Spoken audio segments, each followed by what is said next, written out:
예, 안녕하세요. 매일 말씀 묵상. 정말 우리들이 이 삭막한 삶에서 예수 그리스도 또 하나님의 은혜를 깨닫지 못하고 살아간다면 희망과 소망이 없죠. 그래서 오늘 하나님의 말씀으로 우리가 희망을 찾고 소망 가질 수 있는 그런 축복된 기회 시간이 되어지는 줄로 믿습니다. 3월 1일 오늘 읽은 말씀은 출애굽기 12장 21절로부터 51절, 그리고 욥기 30장, 누가복음 15장, 고린도전서 16장의 말씀입니다. 이 말씀을 통해서 우리가 중보자, 사실 인간이 온전하지 못한 존재이기 때문에, 또 죄가 있는 존재이기 때문에 거룩하신, 완전하신, 흠이 없으신 그 하나님과의 관계를 회복하려면, 또 관계를 가지려면 중보할 수 있는, 우리들을 대신 우리를 보호할 수 있는, 우리를 인도할 수 있는 그 중보자가 필요하다라는 거죠. 만일 저와 여러분들의 삶에서 하나님께서 마련하신 그 중보자 예수 그리스도를 정말 구세주로, 구원자로 믿고 살아가는 삶이라면 할렐루야, 복받은 존재, 복받은 삶입니다. 그 중보자로 인하여 우리는 하나님과의 교제, 하나님과의 만남을, 하나님을 아버지라 부르며 살아갈 수 있기 때문이죠. 오늘 성경에서도 그 중보할 수 있는 중보자 때문에 복받고, 또 중보자가 없어서 고통받는 그런 말씀들을 찾아볼 수 있습니다. 자, 먼저 출애굽기 12장 21절로부터 51절까지의 말씀인데요. 정말 성경에서 중요한 장면이죠. 6월절, 하나님께서 이스라엘 백성들을 그 애굽 땅에서 구하여 주시는데 죽음의 천사를 보내셔서 모든 장자를 죽이게 하십니다. 장자를, 어떠한 집이든지 장자를 다, 어떠한 집이든지 어떠한 가정이든지 장자가 있죠. 장자가 있기 마련입니다. 그 장자를 하나님께서 다 취하신다. 장자가 죽는 재앙이 일어나게 되어집니다.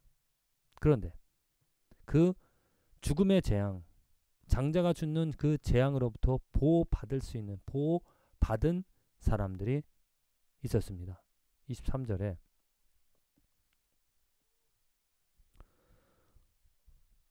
우슬초 묶음을 가져다가 그릇에 담은 피에 적셔서 어린 양을 택하여 유월절 양으로 잡고 우슬초 묶음을 가져다가 그릇에 담은 피에 적셔서 그 피를 문 안방과 좌우 설주에 뿌리고 아침까지 한 사람도 자기 집 문 밖에서 나가지 말라. 자, 그 양을 잡고 양의 피로 문설주에 바른, 그리고 그 안에 거한 사람들은 살아남을 수 있었다는 겁니다. 그들이 큰 일을, 그들이 하나님께 생명 구원 받을 만한 어떤 조건이 그들 안에 있었던 것이 아니라 그 양의 피 때문에, 문설주에 발려진 그 양의 피 때문에 죽음의 천사가 그 집을 그냥 넘어가, 그 집에는 장자가 죽지 않는 장자를 살리는 그 양의 피, 문에 발려진 그 피의 상징. 우리들이 만일 2000년 하나님께서 보내주신 예수 그리스도 그의 피로 내 마음의 할례를 내 마음에 바르고 그를 영접하고 살아간다면 죽음에, 영원히 죽을 수 있는 하나님의 그 심판으로부터 우리는 면함을 받을 수 있다는 겁니다. 이스라엘 백성들이 그 유월절을 또 하나님께서는 지키라고 했습니다. 너무너무 중요한 의미가 되어지기 때문에 그들이 꼭 절기를, 그 유월절 절기를, 꼭 규례를 지키라. 지키지 않으면 어떤 벌이 지금 임한다라고 말씀해 주셨거든요. 그래서 이스라엘 백성들이 그 유월절을 이방인들이라 자기 집에 거하는 사람들 함께 유월절을 지키며 살아간 이유는 무엇이냐면은 하나님께서 이스라엘 백성들을 그 양의 피로 말미암아 구원해 주신 것, 그것을 기억하기 위해서 지금 우리들도 매일매일 예배를 드리며 특별히 주일날 예배를 드리는 이유가 예수 그리스도의 피로 우리에게 새 생명을 주신 그 예수 그리스도의 중보하심 그 생명으로 그 피로써 우리들을 하나님께로 인도해 주신 그 사랑이 그 중보하심 너무나 감사하기 때문에 매일매일 감사하며 기뻐하며 하나님께 예배를 드린다는 것이죠. 중보자를 가지고 있는 삶이 축복이라는 것입니다. 이제 욥기 30장입니다. 욥이 29장에는 정말 하나님으로 은혜로 많은 것들을 누리며 또 영광을 받으며 살아갔다 감사하는 그런 고백. 근데 30절은 그 반대. 이제 사람들이 나를 비웃는다. 그들이 나를 조롱한다. 내가 괴롭다. 하나님이 나를 진흙 가운데 던지셨고 나를 티끌과 재같게 하셨다. 내가 주께 부르짖으나 주께서 대답지 아니하신다. 도대체 하나님이 어디 있는지 답답하다. 이 안타까움을 하나님께서 자기에게 왜 이 화를 주셨는지 헤아릴 수 없는, 그리고 그 화 때문에 고통받는 있는 그 고통을 지금 부르짖고 있다는 겁니다. 분명히 우리들은 알고 있습니다. 하나님께서 이 뒤에, 욥은 알지 못하지만 우리는 하나님께서 이 뒤에 계시고 있다는 것, 이 화조차도 하나님으로부터 하나님이 허용하신 일이라는 것. 그래서 만일 지금 친구들도 와서 그에게 좋은 이야기로서 그를 위로해 줄 수 있는, 주신 자도 복을 주신 자, 화를 주신 자 하나님께서 이루어 가신다라는 것을 그것을 알고 이해를 해주고 그것을 돌봐줄 수 있다라면은 어떻게 보면은 중보해 줄 수 있는, 그를 이해시켜 줄 수 있는 그런 친구들이었다라면은 욥은 위로를 얻을 수 있고 그 고통 가운데서도 조금이라도 힘을 얻을 수 있었을 것입니다. 그런데 그는 중보자가 되어주지 못하였죠. 우리들 삶에서도 마찬가지입니다.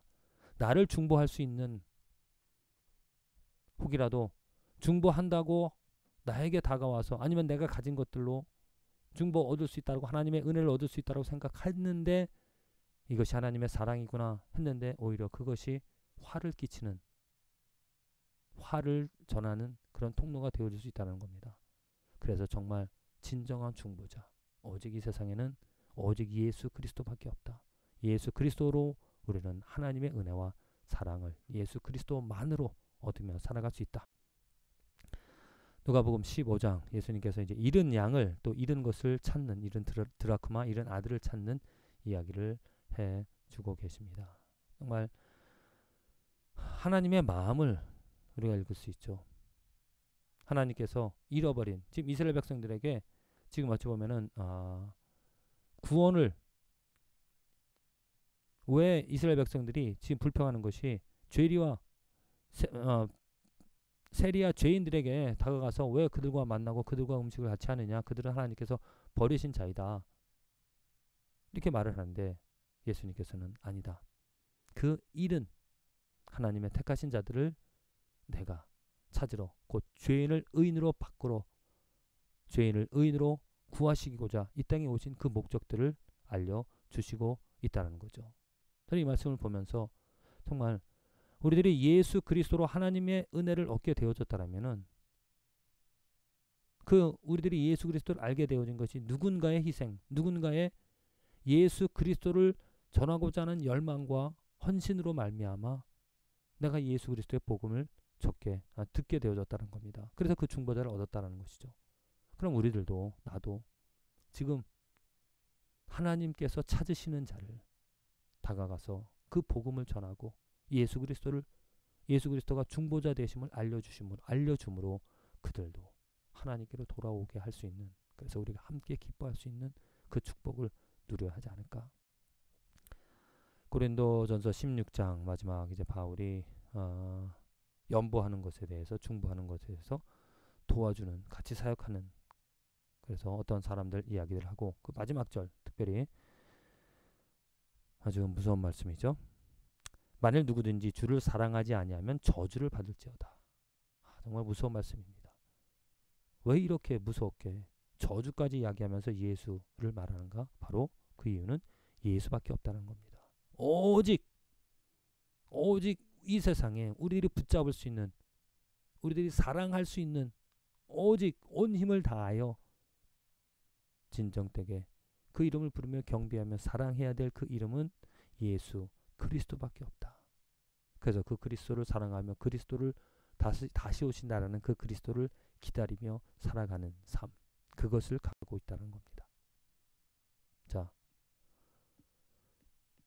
누구를 중보자로 세우며 살아가는가? 정말 우리 인생에서는 중보자가 필요할 수밖에 없습니다. 연약하기 때문에, 온전하지 못하기 때문에 하나님께서는 그 중보자로서 우리들에게 예수 그리스도를 주셨습니다. 놀라운 축복입니다. 그를 붙잡고 그로 말미암아 하나님의 은혜를 얻을 수 있는 것이고, 그가 아니면 오직 그로 말미암아 예수 그리스도로 말미암아 우리들은 하나님의 은혜와 사랑을 오늘도 얻어 살아갈 수 있다는 거죠. 부디 이 땅에 중보자로 오셔서 직접 그 피를 우리를 마음에 뿌려주신 예수 그리스도로 말미암아 하나님의 은혜와 사랑을 얻으며 살아갈 수 있는 축복된 저와 여러분들의 하루와 인생이 되어지기를 간절히 기도드립니다.